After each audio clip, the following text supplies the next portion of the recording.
رضی الله عنهما در قرآن کریم آمده است که الله تعالی از صحابگان کرام راضی شده است. در چند آیت ها درباره مهاجرها و انصار الله تعالی سخن کرد، سپس گفت که رضی الله عنهم، الله تعالی از آنها راضی شد.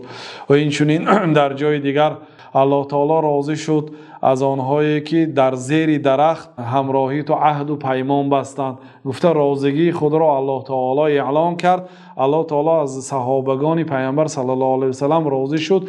بنابراین ابن حزم ظاهری رحمت الله علیه گفتند که همه صحابه ها وارد بهشت می شوند، چون که الله تعالی و کل وعد الله الحسنى، به همه آنها الله تعالی جنت را وعده کرد. تمام صحابه های پیامبر صلی الله علیه و سلم اهل جنت هستند. بنابراین مستحب است که وقتی که نام صحابه ها را ذکر میکنیم رضی الله عنه گوییم. اگر آنها دو نفر باشند، پدر و پسر باشند، رضی الله عنهما، و اگر جمع غفیر، جمع بسیار ذکر شود، رضی الله عنهم. این است آداب ذکر نام صحابه ها که الله تعالی از آنها راضی شود.